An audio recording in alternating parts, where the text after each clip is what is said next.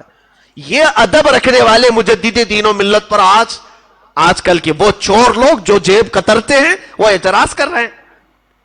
عورتوں کو اندر کر کے پیسے نوچ لیں اور ان کا مال حرام طریقے سے کھا لیں، وہ اس شان والے مجدد پر اعتراض کریں. بہت افسوس کی بات ہے. پڑھو، علم حاصل کرو، جہالت سے توبہ کرو. اور تمہیں پتا چل جائے گا کہ اولیاء کا ادب کیسے کرتے تھے. آج تمہیں خود بھی ادب سیکھنا ہو تو ان اولیاء کو دیکھو کہ یہ کیسے ادب کرتے ہیں. بہرحال سرکار غریب نواز رضی اللہ تعالیٰ عنہ کا آخری وقت تھا. پہلی رجب سے آپ اپنے اس حجرے میں بند ہو گئے جس میں آج آپ آرام فرمائیں. جہاں پر آپ کی قبر ہے یہی آپ کا گھر تھا, یہی آپ کی جھونپڑی تھی جس پر گنبد بنا ہے. یہ حجرے کے دروازے آپ نے بند کر لیے. پہلی رجب کو جو گئے دوسری میں باہر نہیں, تیسری میں باہر نہیں, چوتھی میں نہیں, پانچویں میں نہیں, 6 رجب تک دروازہ نہیں کھلا. نہ کوئی پانی باہر سے گیا ہے, نہ کوئی کھانا باہر سے گیا ہے. مریدین انتظار میں تھے کہ شیخ اب نکلیں گے کہ اب تب نکلیں گے. 6 رجب تک ذکر اللہ کی آواز آتی تھی جو سرکار غریب نواز رضی اللہ تعالیٰ عنہ کا خاص ذکر تھا. لیکن اچانک 6 رجب المرجب کی دوپہر کے وقت, ظہر کا وقت تھا, ذکر کی آواز بند ہو گئی. ذکر کی آواز بند ہوئی تو موجود جو آپ کے مریدین متوسلین تھے دروازہ توڑ کر جب وہ اندر گئے تو دیکھا ایک چارپائی پر آپ نہایت ہی آرام سے سوئے ہیں. آپ کی پیشانی سے پانی کے قطرے ٹپک رہے ہیں اور جسم ایسا لگتا تھا جیسے کوئی غسل دے کر کے سلایا ہے. بہت ہی نفیس اور عمدہ خوشبو اس چارپائی سے آ رہی ہے.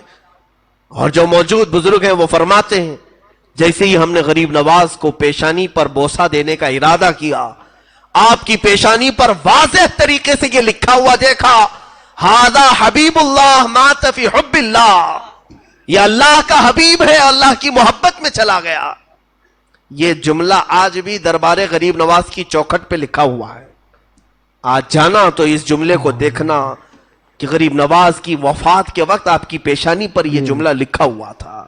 وہ اللہ والا اللہ کی محبت میں دنیا سے گیا ہے اور ہزاروں کو نواز کر کے گیا, اب بھی نواز رہا ہے. دربار غریب نواز میں ہماری یہ عقیدت قبول ہو جائے. مولا ہم اجمیر پہنچ نہ سکے, ہم بڑے دور ہیں, مگر ہماری آوازیں اجمیر تک تو پہنچا دے. اس غریب نواز کے دربار تک ہم غریبوں کی آہیں پہنچا دے, ہمارے سوالات وہاں تک پہنچا دے. اے رب ذوالجلال عطا تو ہی کرتا ہے, مگر مولا دروازے غریب نواز سے ہم تیری بارگاہ میں سوال کرتے ہیں. آج تیرے اس معین الدین حسن چشتی کا یوم وصال ہے, ان کی شب ششم ہے مولا. اس شب کی برکت سے ہم سب کے دلوں کی اندھیریوں کو دور فرما دے. ہمارے